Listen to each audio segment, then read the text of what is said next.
Yes, for our parents' generation, the future was this place that looked nothing like reality, a world delivered utopia by scientific marvels.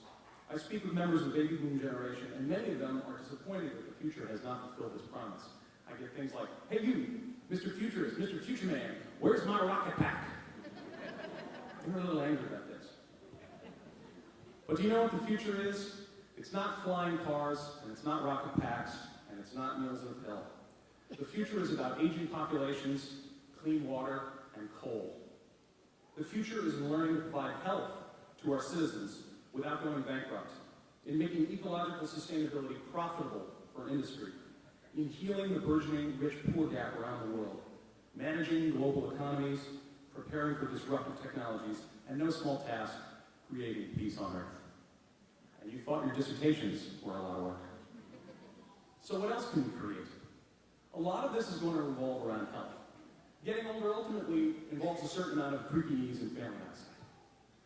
Medical technology has given us thousands of ways to extend life, but it doesn't necessarily improve it. What about ways to age with grace and wisdom? We put a considerable portion of our healthcare resources into the very end of life, when machinery can sometimes take the place of humanity. The challenge ahead also lies in learning, as a culture, how to die with dignity. Sure, we will need science and medicine, but it is also our explorations in the humanities, the social sciences, the art of living that will help us create a better future for aging.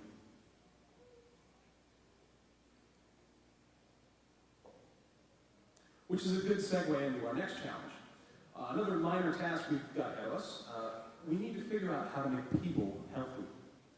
Young and old, poor and rich in the 21st century, one of our main challenges will be to create health. Not healthcare, not pay for prescription drugs and surgery, but actually help people to be healthy. Many forecasts around the future of health suggest something here is out of balance. Diabetes, heart disease, chronic obstructive pulmonary disorder, these lifestyle diseases are increasing in prevalence all throughout the developed world, despite our trillions of dollars a year in expenditure. So what are our plans for the future? Billions in pharmaceutical research? Unlocking the human genome? Absolutely, no question. Forging forth to the new frontiers of science will play a role. But there's something more.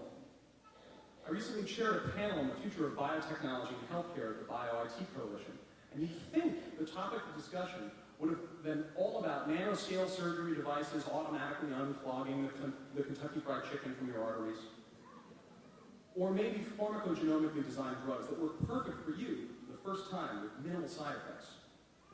But between a cancer researcher, a pediatric oncologist, a cardiac surgeon, and a healthcare policy expert, you know what got discussed? A system to take grandma to the hospital and make sure she gets decent meals. Making sure that planned communities involve sidewalks so people can walk their dogs. For the first time, data has shown that areas without sidewalks have a higher prevalence of diabetes. We talk about making sure that doctors can transmit patient data wherever it's needed without having to remember 14 different passwords on 5 systems. Want more examples? Goldman Sachs, the money guys up in Wall Street, they say it's a bad investment to put money into a company that doesn't have a plan to mitigate global climate change. This is not the college environmental union. This is the Gordon Gekko, greed is good. You can never have enough yachts to water ski behind crowd. This movement, this new movement, is not about everybody acting like saints. It's about a system that rewards the harmonization of industry within ecological limits. Lots of companies are taking their environmental product offerings from being just public relations stunts, or what they call greenwashing, to actually being the profit drivers of the next century. Here's another data point. Japan, crowded, lots of concrete, huge skyscrapers, bad pop music, thousands of factories. They get twice as much energy efficiency per capita as the US.